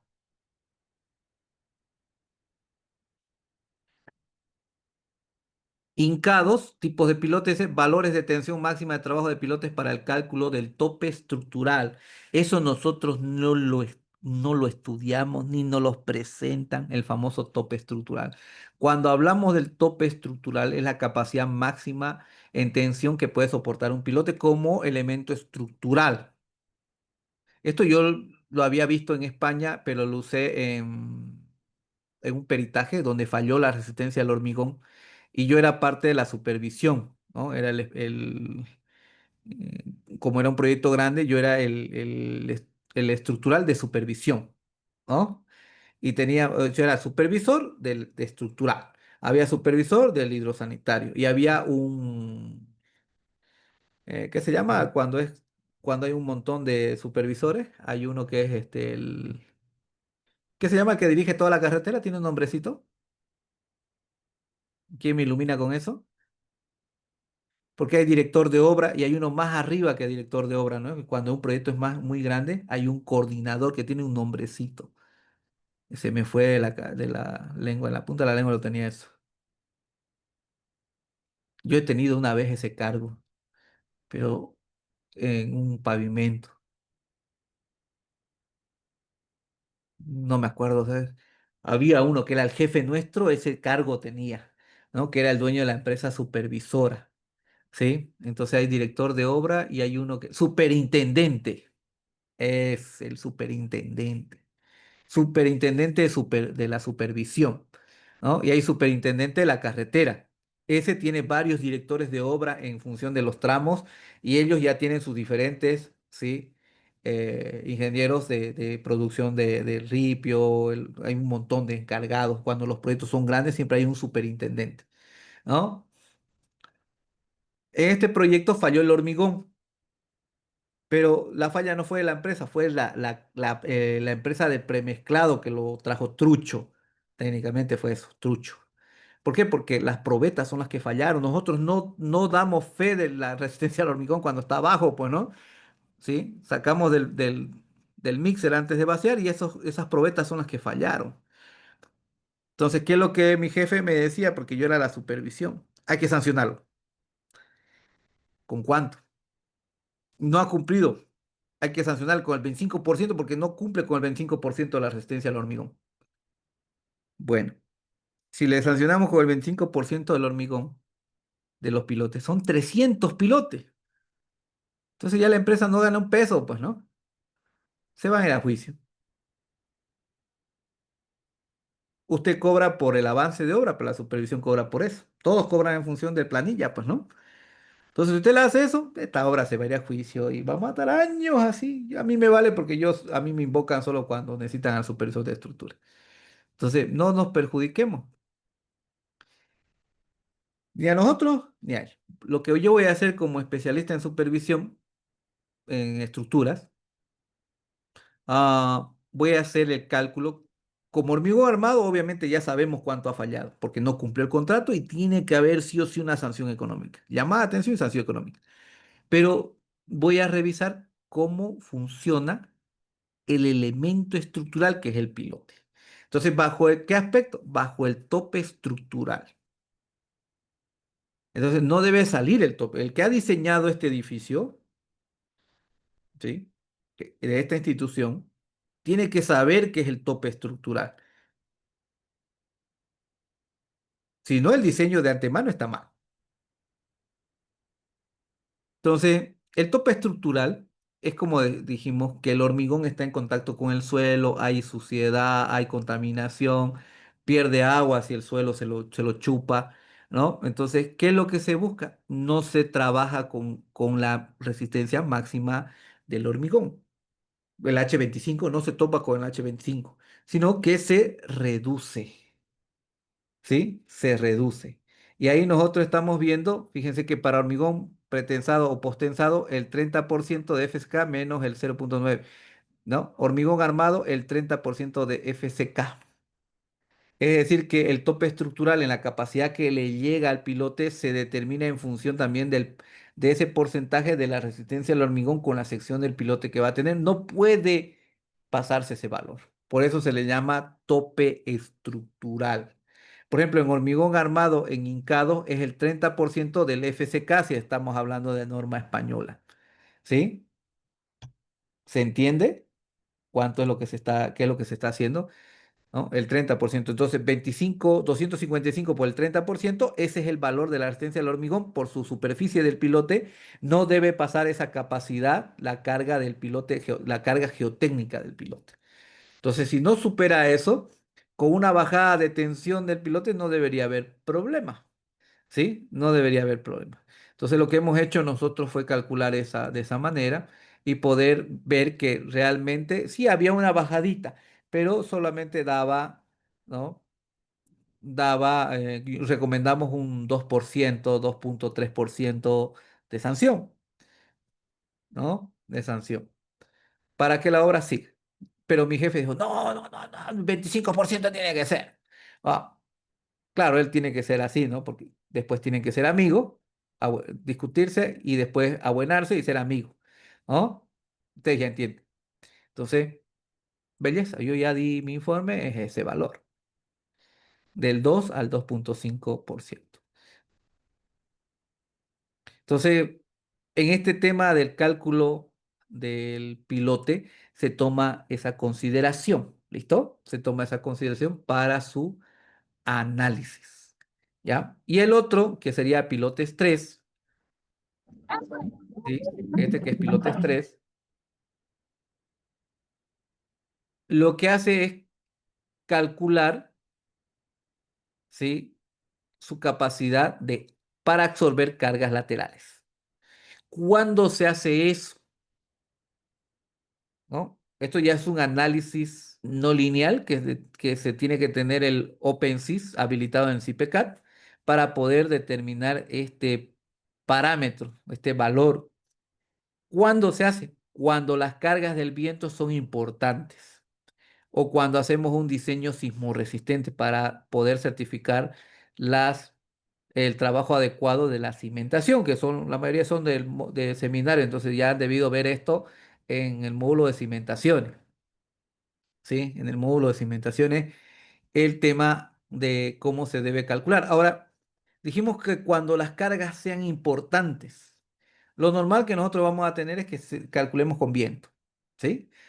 Entonces, en el libro, tanto del Jiménez Montoya como el de José Calavera, nos dice, en uno y en otro, nos dice que si los normales, por viento, en este caso, viento, las fuerzas horizontales por viento, no superan el 5 al 10% de las cargas gravitatorias, no debe hacerse un análisis por cargas laterales en las cimentaciones. ¿Sí? En las cimentaciones. Entonces, del 5 al 10%, los que son libros, estoy citando libros de hormigón armado, ¿no? Autores de hormigón armado, José Calavera y Jiménez Montoya. Si nos vamos a autores y libros de mecánica de suelo, ahí está el Jiménez Salas, tomo 1, 2 y 3. En el tomo 3 es dos tomos grandotes, dos libros grandes, son como el doble de una Biblia, son cada tomo, cada libro. Tomo 3, libro uno y libro 2. En el libro uno del Jiménez Sala, que es el compendio de toda la mecánica del suelo, el libro uno es chiquitito, el libro 2 es una Biblia, doble Biblia, y el tomo 3 son dos libros, que son cuatro Biblias, técnicamente de grosor. Sí, más todavía, unas cinco Biblias de las las coloradas, ¿no? Que nosotros tenemos cuando vamos a hacer la primera comunión, nos dan esas coloradas estándar, ¿no? En el tomo uno, en el libro uno del tomo 3, ¿sí? Establece que si no llega hasta el 15%, en la mayoría de los casos con cargas de viento, las cargas horizontales con respecto a las, ah, ¿qué se llama? A las gravitatorias, ¿sí? No debería considerarse, ¿sí? Claro que eso lo dice un experto en mecánica del suelo, pero los de estructurales dice del 5 al 10. El uno dice el 5, hay otros que dicen el 8 y otros que llegan hasta el 10, ¿no? Pero si nosotros nos ponemos a la práctica y habilitamos, por ejemplo, esto en el CIPE, yo puedo hacer un estudio cuándo es determinante. Yo he hecho esto para edificios con viento y realmente me he dado cuenta de que no le hace nada, ¿sí? No le hace nada, los valores son muy pequeños. Para sismo, eso es obligatorio, ¿sí? Pero con viento, a lo que nosotros hacemos, no debería ser necesario, ¿sí? Que alguna vez nos va a tocar unos edificios grandes o tal vez nos toque con sismo, ahí sí lo vamos a usar.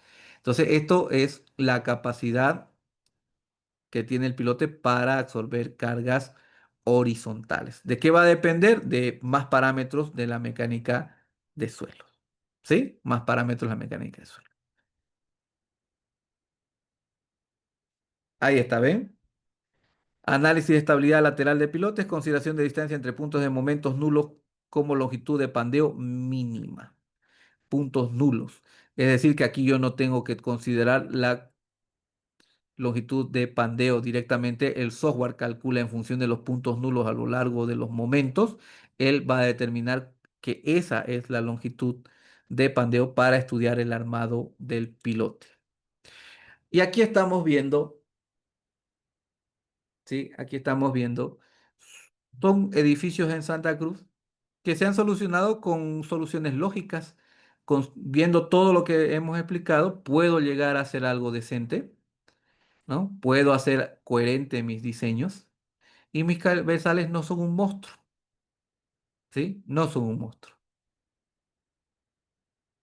Estos son los detalles. No se arma toda la superficie, también existen las verificaciones para ver hasta qué profundidad yo debo armar. Se puede. Se puede armar todo el largo del pilote dependiendo cuánto de largo es, o se puede armar parcialmente la longitud del pilote, pero eso depende de las tensiones. ¿Ya? Eso depende de las tensiones, cómo se van disipando. Como dije, ¿se puede hacer pilotes de cualquier forma en modelado? Sí. Este es 31 pisos. ¿Ven? De 31, 35 y 45 creo que es, ¿no? En el modelo este que nos hicieron en la tarea. Modelo cabezales integrados con pilotes. Esto es un modelado. Esos chuchitos que están viendo ahí son pedacitos de losas de cimentación para poder modelar la rigidez axial del pilote, es decir, su capacidad. Y con esos resortes que calculamos para cada tipo de pilotes y el coeficiente de pandeo que le vamos a poner, son columnas, eso no son pilotes, pero los modelamos de esa manera los pilotes cuando querramos hacer un juego. ¿Esto dónde se aprende? Cuando hacemos plateas pilotadas, que eso ya es IP3, ¿sí? Ya hacer pilotes con esto es más sencillo. Bueno, conclusiones en esto que estábamos viendo. El método Biela de tirantes tiene un campo de aplicación a tipologías específicas de cabezales hasta 6 o 7 pilotes, pero que sean en el juego que trae zip. Porque si los pilotes, fíjense que ese cabezales con cantidad mayor a 6 pilotes en distribución rectangular es necesario modelar aplicando el método de los momentos. ¿Ven? Tiene un campo de acción. Por esa razón, en muchos países, el cabezal solo es de 5 pilotes. El grado de error en el replanteo, ya en mejor de los casos, es de 20 a 22 centímetros. El error de replanteo. ¿Sí? Ese es el error de replanteo, es término medio que se tiene. En el mejor de los casos, ustedes van a tener 8 centímetros de error en el replanteo de los pilotes. Entonces, a mayor cantidad de pilotes, más error ustedes van a tener en la ejecución. Por esa razón, se hacen cabezales de 5 pilotes, en otros países 5 pilotes. Los diámetros se hacen más grandes. La ejecución se hace con el famoso FDP, ¿no? Diría con el CFA, con el taladro, CFA. Ahora, el CFA, lo que me va a permitir con el CFA es diámetros comerciales que hay de 40, 45, 50, 60, 70, 80. Eso es lo que nosotros tenemos en la ciudad de Santa Cruz a nivel nacional. Y me he encontrado en una feria, ya 2 veces me lo he encontrado a esta empresa, nunca me aprendo su nombre, siempre me dan su tarjeta y las pierdo, ¿no? Ellos supuestamente hacen la máquina, el taladro a la medida que nosotros querramos, ¿sí? Como que es una empresa de servicios petroleros, no lo he visto yo en construcción, ¿sí? Parece que es una empresa de servicios petroleros, pero ellos ofertan hacer la cuchara eh, para los muros pantallas de la medida que uno quiera y los taladros también del diámetro que uno lo solicite. Ellos lo fabrican, ¿no? Más tiende a una empresa de servicios petroleros porque son soldadores de primera, de tercer nivel tienen que ser, ¿no? Entre segundo y tercer nivel, más tercer nivel que segundo, porque para eso se requiere certificación. Ahora, eh, los pilotes comerciales, como dijimos, van desde los 40 y así. No todas las empresas lo tienen, todos los juegos, ¿no? El otro día me encontré una que decía burreras porque solo tenía un solo juego de diámetro y hablaba, que se llama incoherencias en tiempos de ejecución, ¿sí? O sea, simplemente porque él no tenía, le echaba la culpa, le echaba rendimientos del juego de jugar con varios diámetros, decía que era la peor desgracia que puede pasar porque el rendimiento se hace súper, súper deficiente, ¿no? Y por ese cambio que hay, ¿no? Simplemente diga, no tengo los equipos, puedo hacerlo con eso y su ingeniero lo puede cambiar, está más sencillo que estar echándole, sí, la culpa y echando por tierra los tiempos. ¿Sí? Más sencillo. Cuando me preguntaron, ¿de charlatán? Hay que buscar otro, ¿no? Más fácil que me diga, ¿sabe qué? Quiero el trato, ya hice con el dueño, hablé con el dueño, ¿será que usted le puede poner un solo diámetro del 45 que yo tengo? Yo lo hago, pues, ¿no? Si me lo piden de esa forma. Porque ese es su dilema del dueño que está haciendo un trato con él. Yo no tengo por qué mezquinarme, ¿sí? De cambiarlo, pero no puede venir una empresa y decir, no, ese ingeniero no sabe cómo va a poner pues 2 juegos de diámetros, eso lo hace pues súper deficiente, vamos a tardar el triple del tiempo, ¿no? Cosas que no vienen al caso simplemente por, ¿sí? No tener los equipos. Por nada más, dijimos, no, ese no, busque otra, se fregó. ¿Eh? Ahora, el cálculo de capacidad de hundimiento vertical, estabilidad lateral y diseño de los pilotes los tenemos bajo normas. Nosotros no tenemos normas, pero los españoles nos las calzan el Código Técnico de la Edificación en su capítulo de seguridad estructural de cimentaciones, el procedimiento, ya que aquí no nos ponemos de acuerdo o no nos ponemos serio para poner algo bien, ¿no? Longitud de las armaduras, el cálculo de la longitud de la armadura a lo largo del pilote, eso también tenemos establecido. ¿Cómo se establece exactamente el largo, hasta dónde tiene que ir el largo del pilote, por ejemplo? Sí, es sencillo, mire. Uno se puede calcular por valores tensionales y otro es que yo tengo la flexión acá, miren, tengo el valor de flexión y le largo dónde está aplicándose la flexión. Entonces yo puedo armar todo ese largo con el valor de flexión. De ahí para abajo ya no necesito.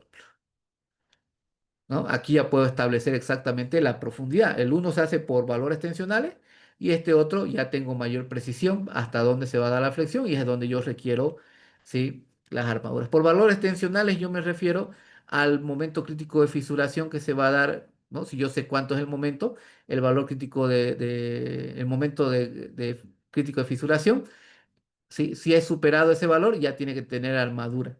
De ahí para abajo no necesita. Pero hay otro también, hay unas relaciones. ¿Ya?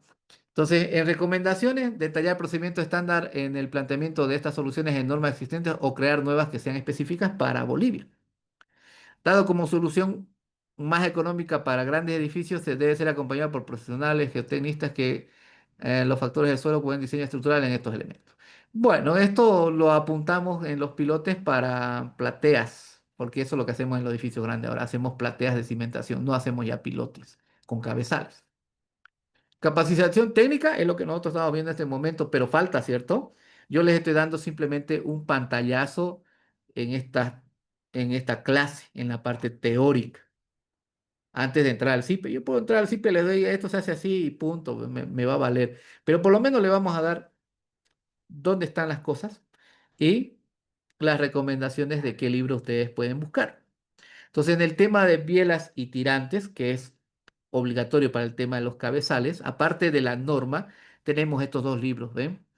Este que es el método de bielas y tirantes, que es un libro bien delgadito, pero muy bueno. Este es el que tiene el resumen de todas las normas que trae y que no trae con el tema de bielas y tirantes y ejemplos.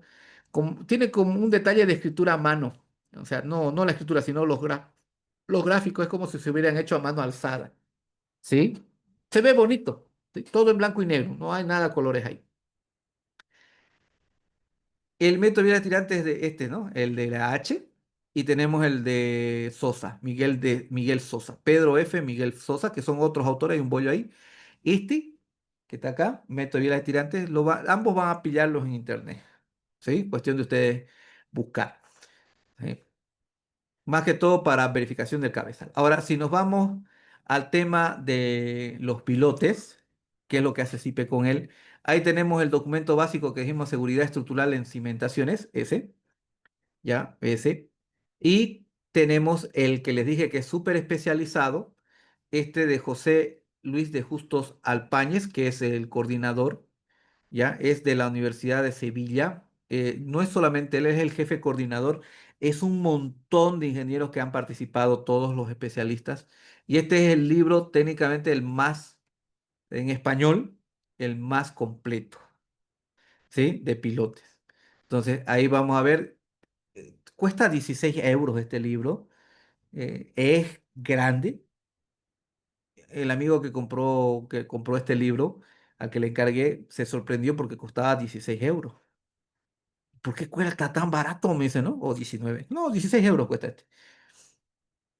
Técnicamente es una universidad, ese valor debe ser subvencionado, igual que la oficina de textos de Brasil. Si dice oficina de texto, es subvencionado, por eso lo vemos muy, muy económico los libros en portugués, ¿no? De ingeniería civil. Y este que es de una universidad me sorprendió por su precio, pero al final debe ser subvencionado también por la universidad, en este caso de Sevilla, Escuela Técnica Superior de Ingeniería. Ese es buenísimo el libro ese. Pero para comenzar, uno al comienzo no tiene, ¿no? Esos fondos, y menos todavía para comprar algo ahorita del exterior, hasta la tarjeta la tenemos restringida, ¿no?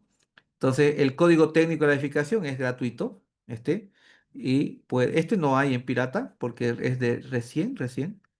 ¿Ven? 2023, no lo han clonado todavía. Este sí es un dato sencillo. ¿Ven? Bien, esa es nuestra exposición ahí, ¿no? Ahí está el clásico logo de CIPE, obligado a ponerlo. ¿Sí? Y ahí tenemos los encargados, ¿no?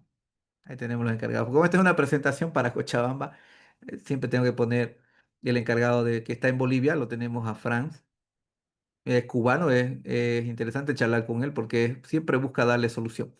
Y el encargado para Bolivia, el jefe es Cristian Adrián Ruiz, ahí están sus números, para cualquier cosa. Ellos siempre están ahí para ayudarles, no es que van a insistirle, simplemente ahora la política es tratar de asesorarles y tenerlos, ahí en algún momento van a comprar. Ellos tratan de ser sus amigos y siempre estar en contacto.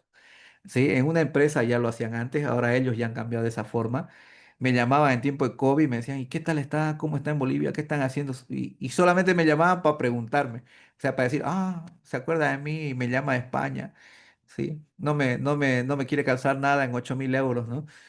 No, simplemente era eso, o sea, queremos que tengas presente que siempre estamos para ti ahí, ¿no? En el momento que tú quieras comprar el programa o hacer un curso, ¿no? Vamos a estar ahí. Ellos van asesorándolo a uno.